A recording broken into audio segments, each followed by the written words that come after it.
Espérenme un ratito. Hay un poco, está un poco lento esto.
Ya, está. Entonces, ya en entonces podían, si había algún tipo de alteración, ¿no es cierto? Entonces ya los estudios que se han empezado a realizar o ya la forma de identificar este tipo de características que tiene el examen de orina ya ha sido desde el 1903 en la Universidad Central de Bacteriología, donde han identificado incluso cuáles van a ser las hermenéuticas de la toma de muestra. Si bien han visto que hay diferentes tipos de recolectar, puede ser una micción espontánea, pero han visto que puede tener muchas alteraciones o podemos tener incluso a la parte de la interpretación y el diagnóstico. Entonces, incluso ellos han identificado viendo que este proceso de un examen de orina tiene que ser en un tiempo establecido, porque igual podemos ya tener degradación de algunos tipos de células o tener más bacterias, porque también es un caldo de cultivo, ¿no? Entonces han determinado que sí, cuando se recolecta esta muestra de orina, va a ser dentro de el procesamiento va a ser hasta la hora media hasta 2 horas máximo, porque si no, nosotros vamos a tener algún tipo de alteración y vamos a tener como falsos positivos o falsos negativos. Como les decía, han visto el método de recolección que es muy importante tanto en la parte de los cultivos que se va a realizar o en la interpretación de la leucocituria. Si tenemos una orina espontánea, o sea, no tenemos previo un aseo vaginal o aseo genital, tenemos la recolección de la orina, nosotros podemos tener por rebosamiento algún tipo de bacterias. Entonces, pese que nosotros hagamos el aseo, esta orina puede llevar y puede traer junto con ella todas las bacterias que se encuentran en la entrada de lo que es nuestras vías urinarias. Entonces, por eso se recomienda el chorro medio, ya que este chorro espontáneo puede tener un mayor porcentaje incluso en las secreciones, tanto en las mujeres y en los varones, y puede llevar a errores en el diagnóstico. Entonces, se les pide que sea un chorro medio. ¿Esto qué significa? Un intermedio, que el paciente va a orinar el primer chorro y el segundo chorro va a ser recolectado en un frasco que tiene que ser herméticamente cerrado, limpio, que preferentemente sea de vidrio, pero o sea, que tienen que tener un proceso de desinfección para no tener ningún tipo de alteración, o por cateterismo vesical. ¿Qué se refiere esto? Al poner una sonda vesical. Y la otra técnica de recolección va a ser la punción suprapúbica. Esto es importante en el hecho de cuando se interpreta un urocultivo.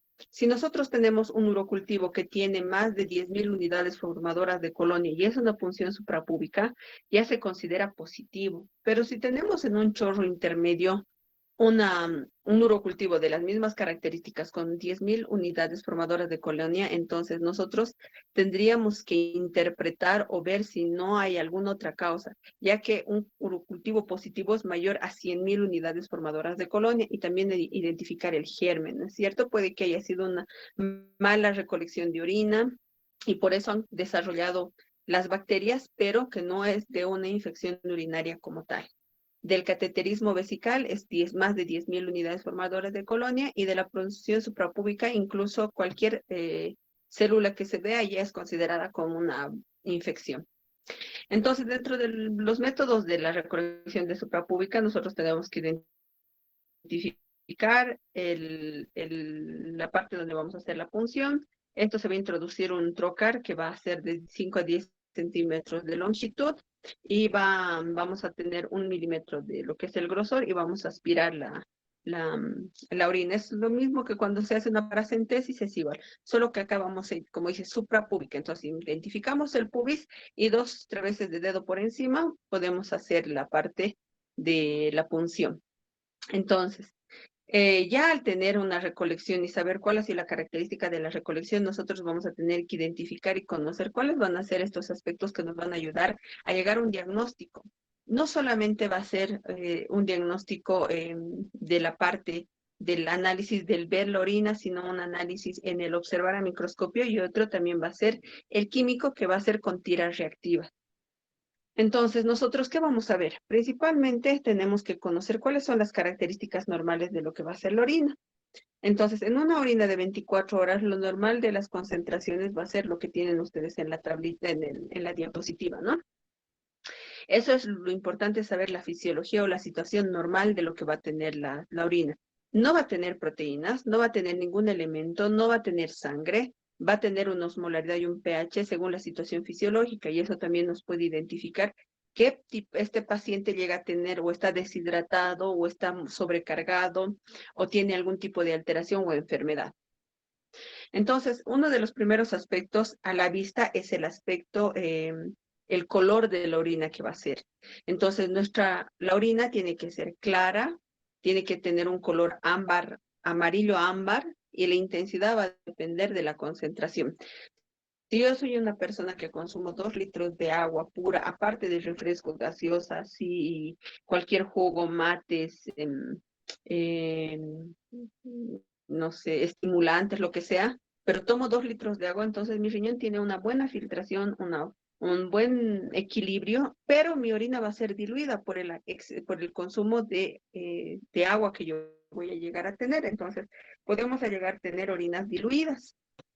También hay situaciones en las cuales nuestra orina va a estar oscura, pero no va a ser una situación patológica, sino va a ser que yo, por ejemplo, hoy día he salido a las 6 de la mañana de casa, no he llegado solamente a tomar desayuno, no he podido consumir agua porque he estado trabajando, no he tomado ni un sorbo de agua. En mi trabajo, ahorita sigo en el trabajo, voy a llegar a mi casa sin haber tomado nada más que una taza de café en la mañana. Entonces llego y obviamente mi orina va a estar concentrada porque no he tenido la ingesta de líquidos. Pero esto no es una situación patológica. Pero va a haber situaciones en las cuales el aspecto va a cambiar y el color va a cambiar, que sí son patológicas.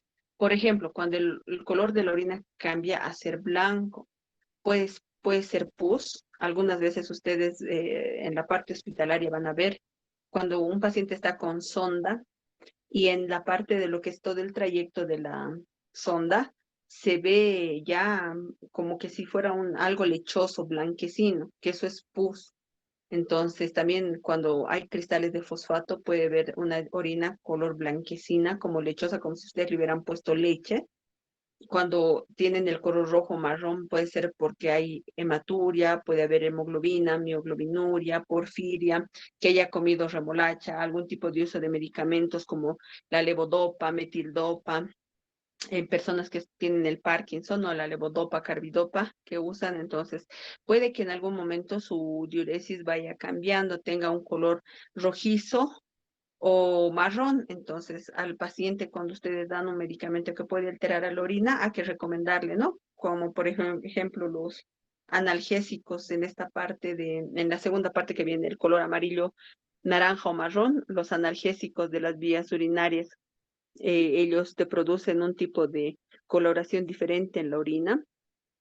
También la bilirrubina, cuando está muy elevada, cuando hay personas que tienen hiperbilirrubinemia, esto va a desarrollar algún tipo de pigmentación en la parte de la orina, y nosotros vamos a ver como que si hubiera tenido como la papaya salvietio, o sea, como la 7-Up, ese color un poquito más oscuro, una 7-Up como mezclada, digamos, con Coca-Cola, ese color va a ser las hiperbilirubinemia.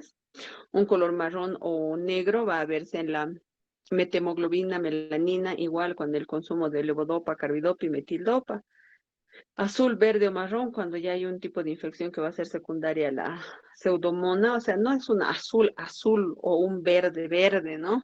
O sea, tienen un tinte verdoso, sería en todo caso, en todos estos, ¿no? No es un color marrón, digamos, café, sino tienen un tinte café, o sea, que es como que un café diluido, ¿no? O es un verde marrón diluido, es un verde que es, mm, no es un verde, verde bandera, sino que es un verde agüita, un verde cuando ustedes han pintado y lavan el pincel, entonces ese tipo de color se llega a tener. Ahora, en la parte del análisis del, del olor, también tienen que tener en cuenta que el olor va a tener un olor sui generis, que se dice un olor a urea que va a tener la orina, que eso es normal. Sin embargo, cuando hay un olor dulzón, va a ser por la producción de cetonas y algunas veces cuando hay pacientes que están en estado de inanición, desnutridos o en pacientes diabéticos con cetoacidosis diabética, el olor es bien clarito. Es como si ustedes se hicieran compota de manzana, el olor que es como miel, como la chancaca, entonces así, ese olor que desprende, ¿no? El olor amoniacal, cuando el olor a orina es muy fuerte, pero ya como que fétido, entonces ya nosotros podemos tener en cuenta que se puede tratar de un examen de una infección urinaria. El húmedo o al ratón, entonces cuando ustedes, si alguna vez han tenido ratones en la casa, el ratón desprende un olor bien típico del ratón. Entonces eso puede ser por algún tipo de fenilcetonuria. O los pies sudados, que puede ser un exceso de ácido butírico o hexanoico. Otra de las características también que tienen que tener y conocer es la densidad y la osmolaridad de la orina. Si bien la densidad nosotros la vamos a medir y es importante para también tener algún tipo de alteraciones, acá ustedes ven el grado de la osmolaridad, creo que no está aquí todavía. O conocemos estamos identificados con ya la densidad de la orina. Si nosotros tenemos alteraciones en la densidad, va a ser por algún tipo de alteraciones que pueden modificar el pH. Puede estar elevados falsamente cuando hay proteinuria o cuando hay elevación de la glucosa de la urea. Entonces, cuando la osmolaridad está alterada, puede deberse por alguna de estas causas. También por los estados de la dilución de la orina. Si ustedes tienen la orina muy concentrada o muy diluida, también la densidad se va a ver alterada. Y eso principalmente se ve en pacientes que tienen deshidratación o la hormona antidiurética alterada. La osmolaridad igual va a ser muy importante y esta igual se va a ver reflejada por alteraciones en la densidad con las mismas causas cuando la densidad se ve alterada. Aquí tienen en un cuadro cuál es la densidad normal. Algunos exámenes de orina que sí te denotan la osmolaridad y otros que no. El pH urinario también va a reflejar la concentración de ion de hidrógenos, que va a reflejar el grado de acidificación.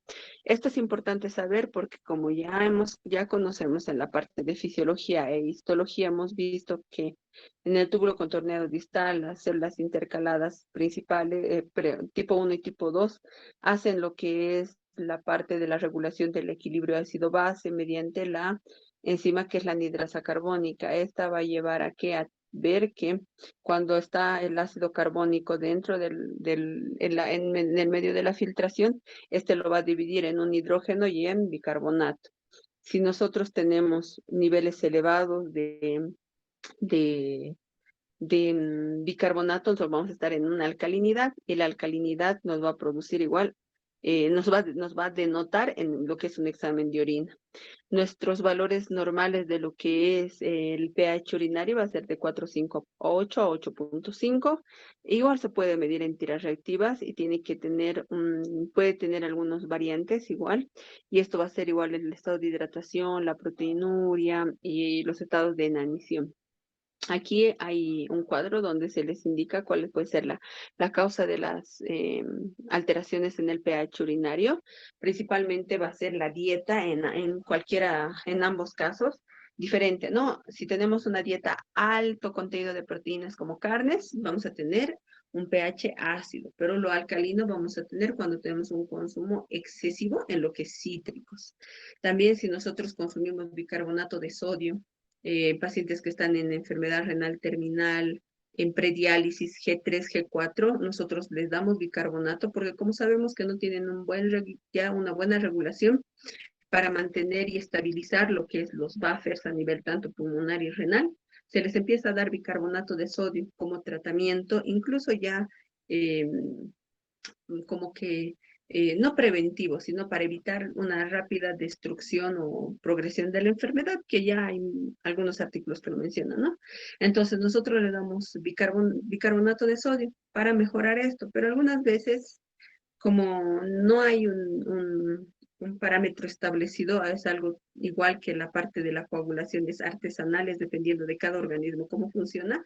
Entonces nos podemos pasar un poco de la dosis del pH y nosotros vemos una orina alcalina, entonces vamos a reducir la dosis. También vamos a tener por intoxicación por salicilatos, la parte que va a estar elevado el pH, cuando vamos a tener alcalosis, también cuando ya nosotros vamos a tener infecciones urinarias y demás. Sin embargo, cuando va a ser acidosis, va a ser principalmente cuando haya alteraciones de la funcionalidad renal, eh, hay déficit de potasio, eh, y también en estados de uremia, diarreas severas e inanición, como ya les había mencionado, ¿no? En esta parte ya vamos a ver que los valores normales de la proteína en la orina va a ser de 40 a 150 en 24 horas. Esto se va a ver reflejado tanto en tiras reactivas como de forma cualitativa, como en forma cuantitativa. Cuando se hace de forma cuantitativa y cualitativa, nosotros tenemos diferentes parámetros. Sin embargo, tenemos que saber que hay tipos de proteinuria que no son relacionados con una enfermedad renal propia establecida, sino que pueden ser algún tipo de alteración orgánica. Cuando nosotros nos referimos a algún tipo de alteración, puede ser transitoria. Por ejemplo, en el ejercicio excesivo, nosotros hacemos ejercicio, yo voy a hacer la maratónica o la 3K, 5K, que algunas veces se promocionan, ¿no? Entonces yo voy a correr tanto que no estoy acostumbrada y voy a hacer abdominales y me va a dar calambres musculares, y voy a tener algún tipo de otras molestias, fatiga muscular y al día siguiente de iluminada me voy a hacer una proteína de 24 horas y voy a salir con proteinuria. Pero al contrario, una semana después, ya sin haber hecho ningún tipo de ejercicio, va a desaparecer. También en la fiebre, en la hipoxemia renal, en la hipertensión y en el mixedema puede producir proteinuria, que esta puede ser igual transitoria. Las enfermedades que sí denotan proteinuria, que sí van a dañar el riñón, van a ser las enfermedades glomerulares y también otros casos en los que va a haber proteinuria, pero va a ser reversible con las infecciones pélvicas, cistitis, uretritis y prostatitis. Nosotros tenemos una clasificación de lo que es la proteinuria, que la va a denotar de eh, causa glomerular, tubular y por sobreproducción, pero en esta oportunidad se les va a indicar la mínima, moderada y grave, ya que casi vamos casi igual de la otra clasificación. Solo en este medimos lo que es la cantidad de eliminación, ¿no? Y ahí les menciono, cuando tenemos una proteinuria mínima, puede ser por algún tipo de infección o algún tipo ya de enfermedad crónica inactiva o la proteinuria ortostática benigna.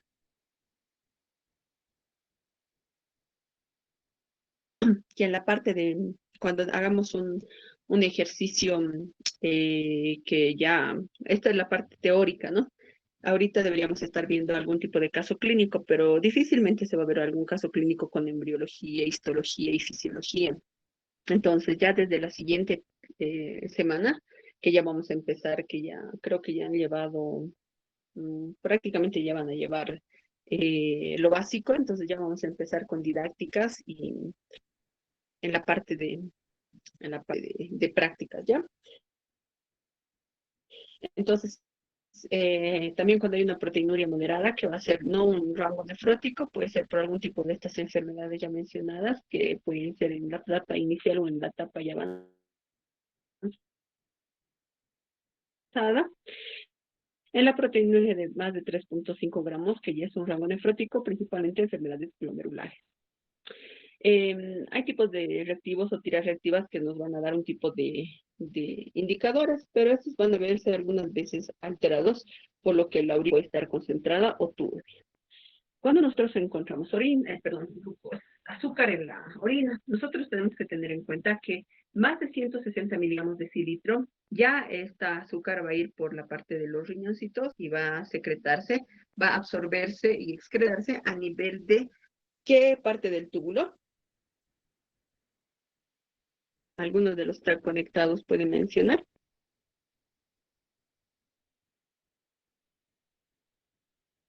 Oye, bueno, creo que nada conectado.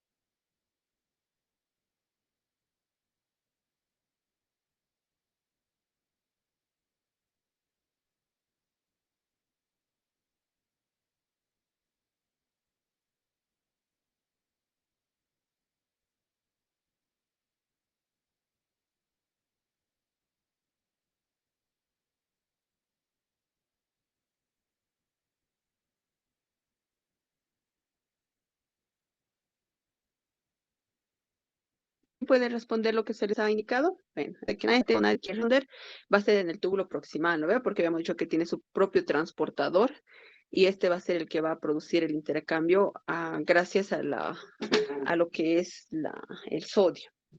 Y nuestro transportador va a ser el escluto, ¿no? Entonces, en casos normales no deberíamos eliminar azúcar por la orina, pero pueden haber estadios en los cuales puede presentarse y nos puede denotar algún otro tipo de enfermedades, como por ejemplo, está en el cuadrito. Cuando no hay hiperglicemia, o sea, la azúcar puede estar 90 dando azúcar por la orina, entonces puede ser tipo de embarazo, algún tipo de enfermedad renal, porque ya hay alteración a nivel tubular, errores congénitos, contacto con sustancias nefróticas como el monóxido de carbono y mercurio, existe de la orina y así como es de vidrio, puede tener algún tipo de restos de dulce, y glucemia puede denotar un tipo de diabetes, una persona diabética controlada, o glucosuria alimentaria, que yo me voy a tomar 2 kilos de helado, voy a tomar Coca-Cola, luego hacer chantilly con duraznos al jugo. Entonces, si bien yo soy una persona sana, pero mi pobre páncreas ya, pues, o sea, como todo tiene su límite, ¿no? O sea, trata de hacer lo posible, pero en algún momento ya con tanta azúcar que se tiene, entonces voy a eliminar algún tipo alguna cantidad de azúcar por la orinita, ¿no? También los tumores que pueden denotar por esta parte. El síndrome de Cushing, el hipertiroidismo, perdón, y el feocromocitoma, y las enfermedades endocrinas principalmente. Entonces,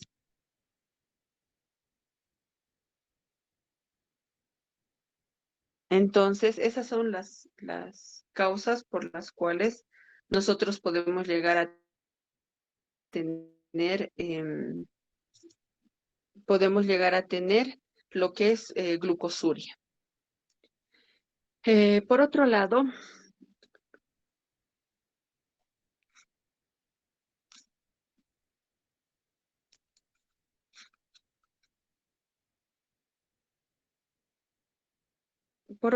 también nosotros tenemos que conocer que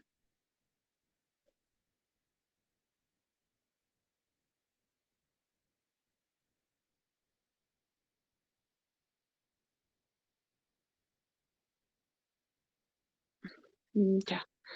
Tenemos que conocer que algún tipo de, también vamos a identificar cetonas. Entonces, estas cetonas van a ser en algún momento van a aparecer en el organismo. ¿Y cuál va a ser la causa de estas cetonas? Va a ser principalmente cuando hay personas en estado febril, con vómitos, caquexia, o personas que no hayan tenido, que tengan ayuno prolongado, por ejemplo, las anoréxicas o las anoréxicas más que todo, porque las bulímicas son las que vomitan, ¿verdad? Son las anoréxicas en todo caso. O personas que tienen dietas pobres en hidratos de carbono, o sea, las típicas dietas que vienen dirigidas, ¿no? Cuando una persona es muy gordita, pero por consumo de hidratos de carbono, entonces les restringen y a veces nutricionistas tienen un concepto mientras rápido hagas produzcas em, más rápido tú produzcas este tipo de cambio, entonces eres la más capa mera mera de las nutricionistas y es donde nosotros nos vemos ya en una posición, ¿no? También vamos a ver cuando nosotros vamos a tener,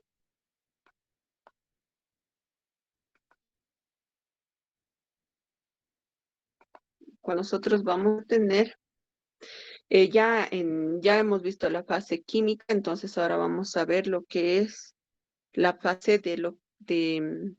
del sedimento urinario. En el sedimento urinario nosotros vamos a hacer de dos tipos. Uno vamos a hacer, que es lo que se hace en la actualidad, y otro también en la parte rural o antiguamente lo que hacíamos era mover, mover, mover, Doctora, mover el perdón, frasco todo no lo que se le puedas escucha y muy luego bien. poner una gotita Está en el portaobjeto, entrecortado. sí, Doctora, en el portaobjeto y cubrir con el cubre. Sí, dígame. no se le escucha bien, está muy entrecortado.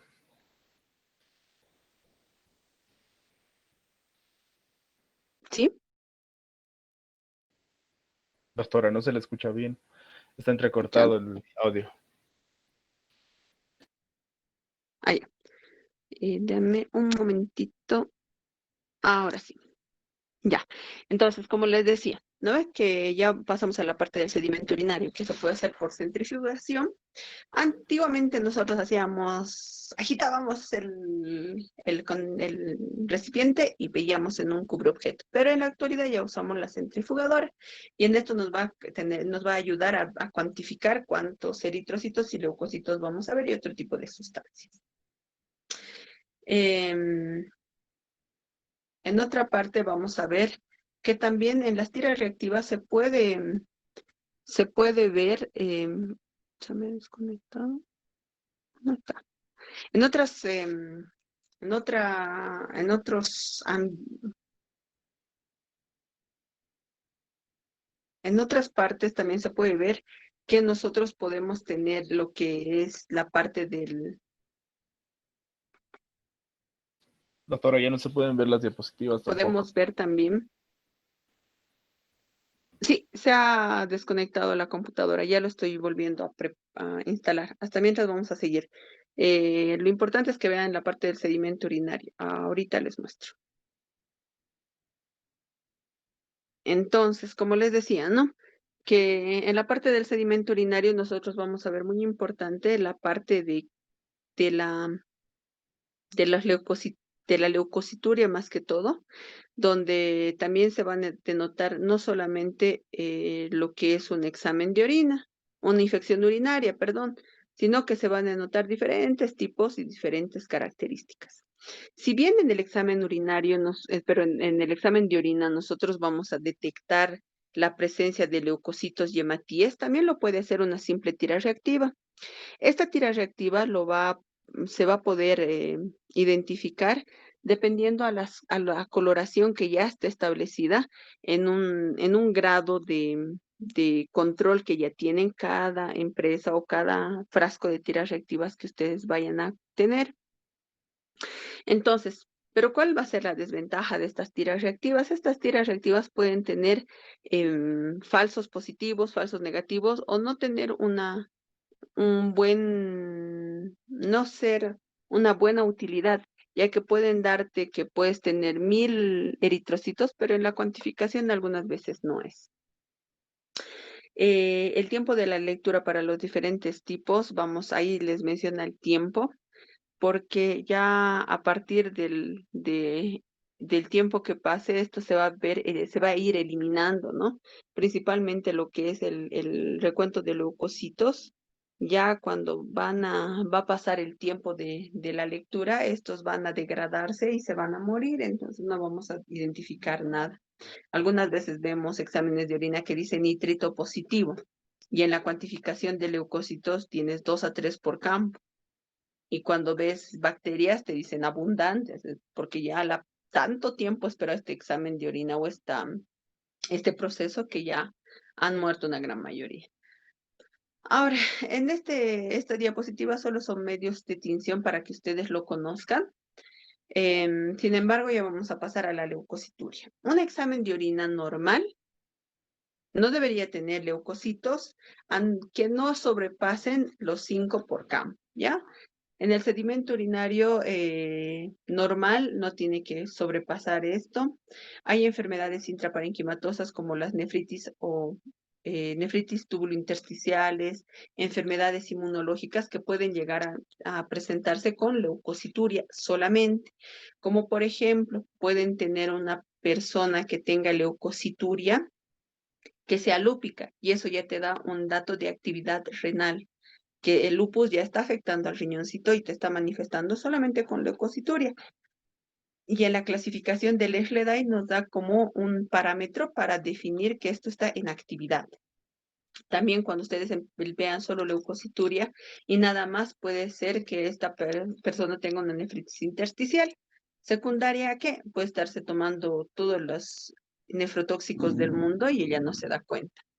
Cuando nosotros tenemos leucocituria con un cultivo estéril, o sea, yo tengo un urocultivo negativo, pero tengo leucocitos más de 100, 200 por campo o campos cubiertos, tenemos nosotros que descartar en nuestro medio la tuberculosis.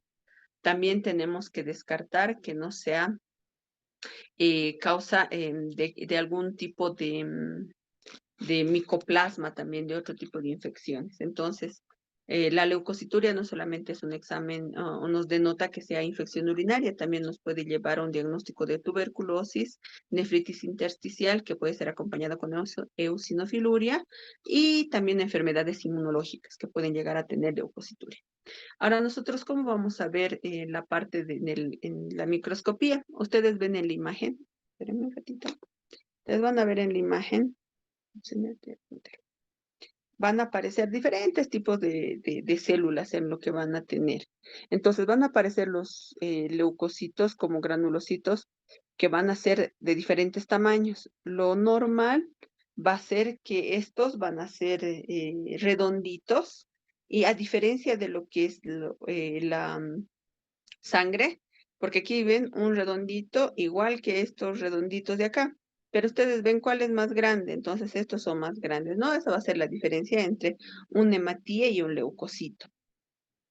El tamaño mayor que los hematíes, menor de las células epiteliales. Entonces, y estos van a ver aglomerados, o sea, como ustedes aquí lo ven, ¿no? No va a ser cuando no hay, digamos, leucocituria, va a haber un leucocito aquí, otro acá y otro acá. Pero cuando hay una infección o algún tipo de reacción, son acumulados. A ver, ¿qué dice?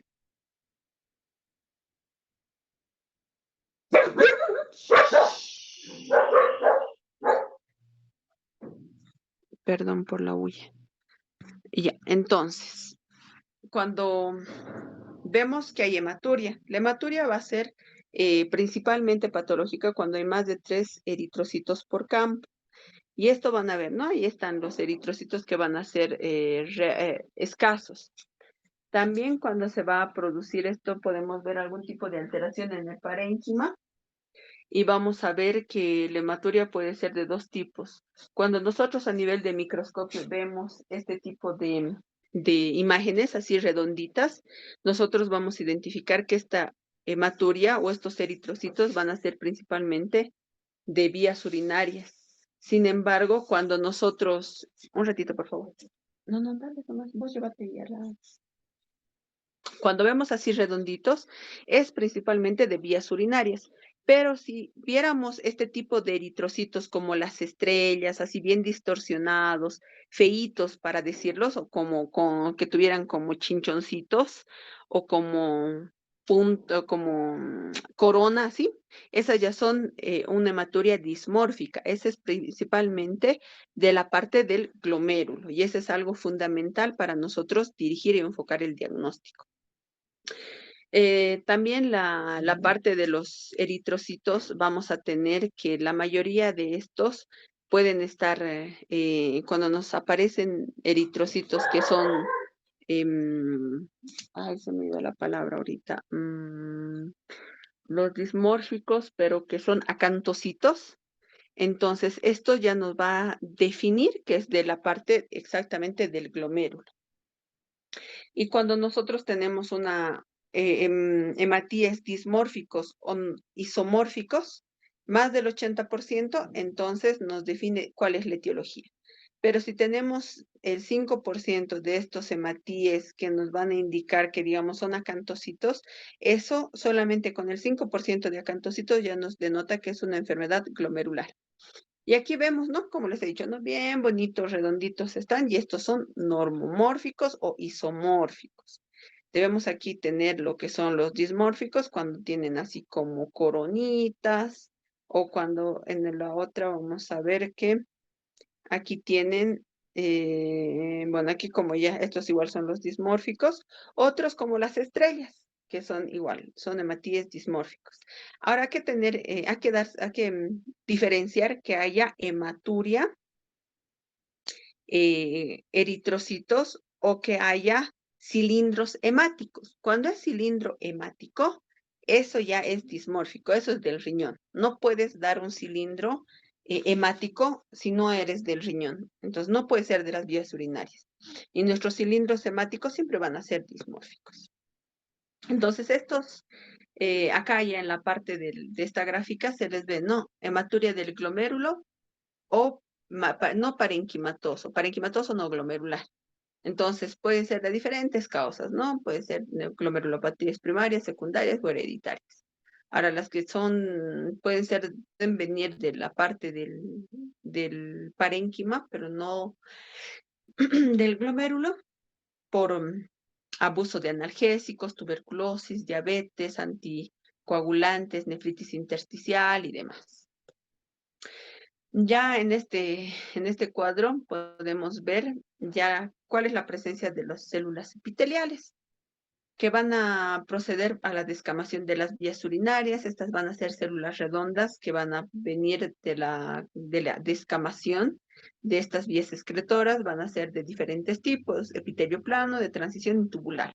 Estos van a tener diferente tipo de connotación. Cuando sean células grandes, irregulares, con núcleo pequeño y redondeado, va a ser procedente de los genitales externos y la porción inferior de la uretra. Estos son de tipo plano. Entonces, cuando vean este tipo de células, son de la parte inferior de la uretra. Cuando vean el epitelio de tipo de transición, van a ser pequeñitos, redondeados, con una cola. Va a ser como más o menos el espermatozoide, ¿no? Pequeño, redondeado y con su colita, que va a ser igual de los genitales externos a la porción inferior de la uretra. Cuando tenemos epitelio tubular, va a ser más grande que el leucocito. O sea, ya hemos dicho que el leucocito es más grande que el eritrocito, entonces va a ser mucho más grande. Va a ser como en la parte de hematología, ustedes ven los linfocitos y los monocitos. ¿Quién es más grande, el linfocito o el monocito? Otra vez nadie me está escuchando. Es el monocito. Entonces casi es lo mismo, ¿ya? En la parte de microscopio les estoy diciendo. Y esto nos va a denotar que puede tener, si tiene algún tipo de tejido graso, puede ser un síndrome nefrótico. Y acá lo vamos a ver. Entonces, como les digo, ¿no? Estas son las células de descamación. Estas son las epiteliales, que van a ser redondeadas, chiquititas. Y estas van a ser los del túbulo, que puede, si tienen un poco de gota o algo de grasa, ya nos va a denotar un síndrome nefrótico. Los cilindros, hay diferente clasificación de los cilindros. Los cilindros pueden ser hialinos, granulosos y hemáticos. Los cilindros hialinos, aquí ustedes están viendo, está señalándose ese puntito rojo, pueden ser simples, homogéneos, incoloros, poco refrigerantes, se ven en orinas muy concentradas, en terapias con diuréticos, numéricamente aumentadas en el síndrome nefrótico. O sea, la presencia de cilindros siempre nos va a denotar algún tipo de patología. Puede ser por alguna alteración a nivel del glomérulo o el túbulo, que puede ser tanto, puede ser crónico o puede ser agudo o puede ser transitorio. Los cilindros hemáticos, como les había dicho, principalmente de enfermedades glomerulares,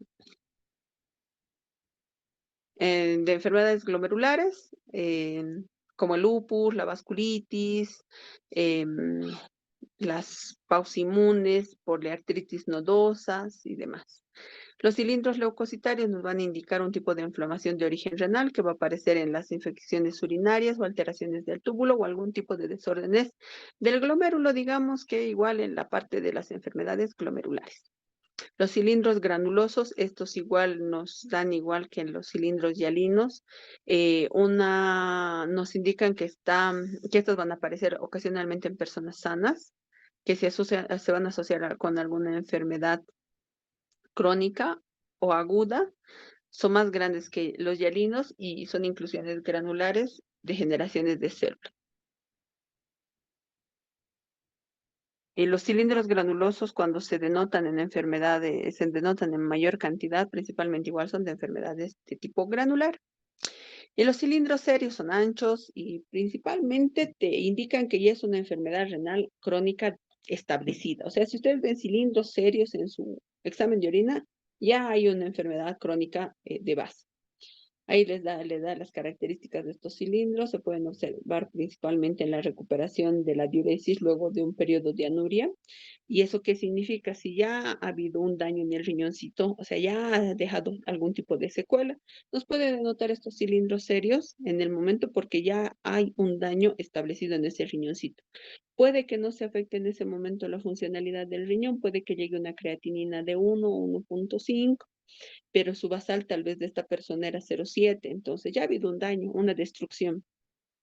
Los cilindros epiteliales van a estar compuestos por una descamación y por último vamos a ver lo que es las bacterias. Las bacterias, vamos a ver que se van a encontrar algunas veces en la parte de la infección urinaria, también este tipo de bacterias pueden estar presentes y pueden asociarse a lo que es la leucocituria. No hay que olvidarse que tanto en la mujer como en el varón nosotros tenemos que identificar si este tipo de bacterias no están asociadas con algún tipo de infecciones a nivel, ¿cómo se diría? A nivel genital y no de las vías urinarias propiamente dichas. Entonces nosotros también tenemos que destacar eso, ¿no? Preguntar a su paciente si tiene algún tipo de flujo o secreción por la vía urinaria o perdón, por la parte genital. Por otro lado, también ya vamos a ver lo que es, ahorita se va a compartir nuevamente la pantalla. Vamos a ver también lo que es la parte de los cristales y ya con eso vamos a terminar.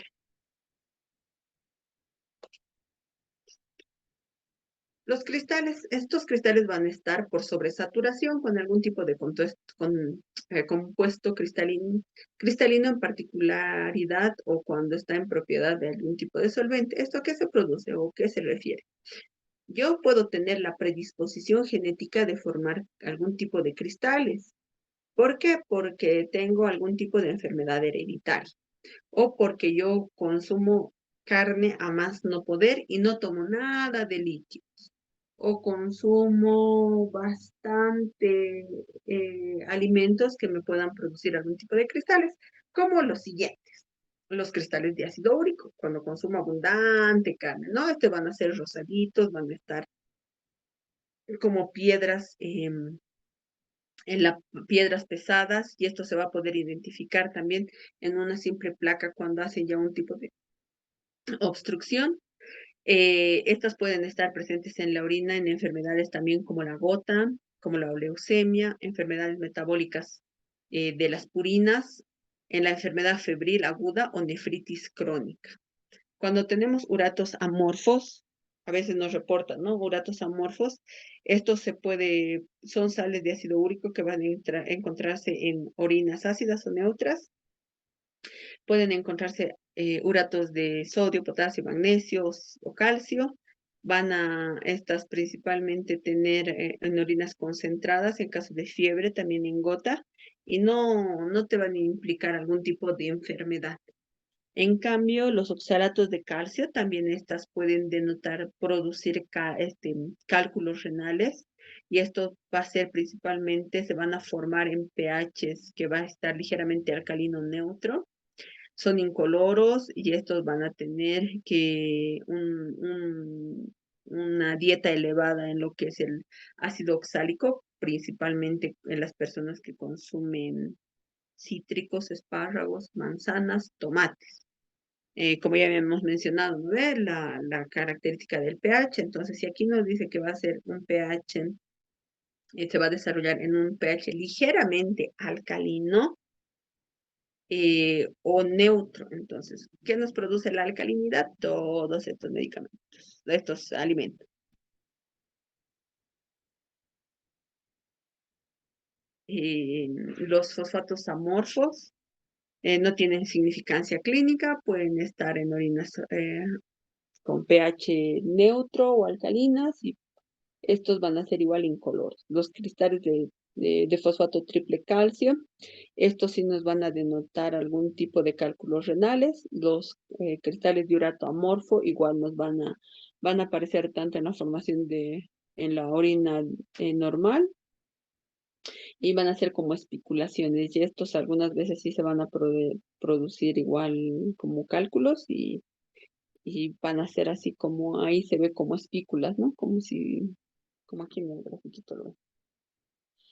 Y eso sería todo lo que es un examen de orina, la interpretación, y que, bueno, pues un examen de orina no solamente te va a decir si tienes infección urinaria o no, te puede denotar desde una simple infección urinaria hasta una enfermedad glomerular en su fase activa. ¿Alguna duda o pregunta que tengan?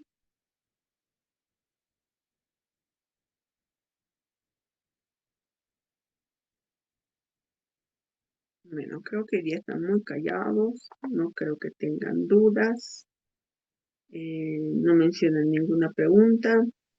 Les voy a volver a pasar un test en estos días porque sus otros compañeros igual ya han pasado esta de infección urinaria.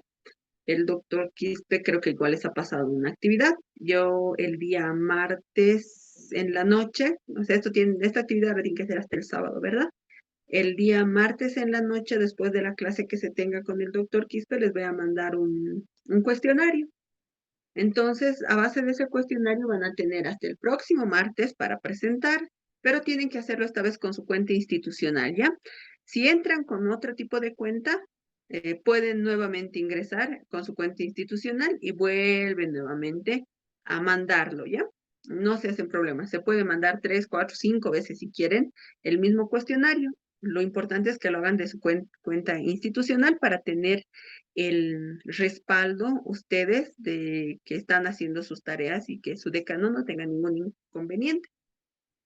Si no hay ninguna duda, que tengan buena tarde. Nos vemos el próximo Doctora, miércoles. disculpe, buenas tardes. Una consulta.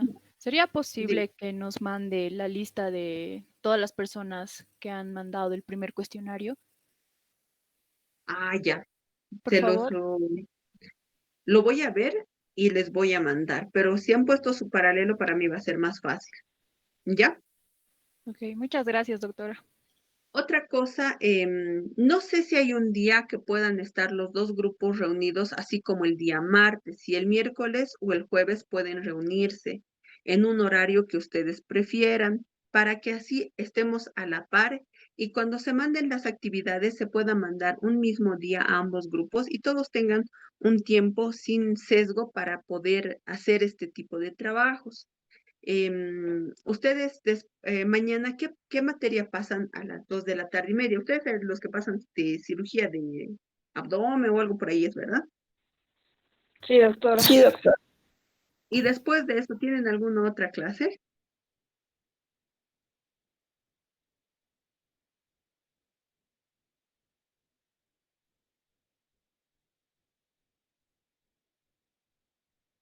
No, creo que no. Entonces vamos a coordinar ya. Si no, igual nos vamos a reunir, pero yo quisiera que todos estén en la misma clase para no tener sesgos, o sea, no tener la parte de que uno tiene un día más, uno tiene un día menos, porque con este tema ya lo pasé la anterior semana con sus compañeros y mañana ya vamos a avanzar otro acápite más. Entonces, vean, traten de coordinar con el otro grupo también y si no se puede, vamos a mantenernos igual. Entonces, si no hay ninguna duda o comentario o pregunta, damos por concluida ya la parte de la presentación. Entonces, que tengan buena tarde. Sí, es, doctora. Hasta luego, doctora. Hasta luego. Gracias, Hasta doctora. luego. Hasta luego. Hasta luego, doctora. Hasta luego. Doctora, hasta luego.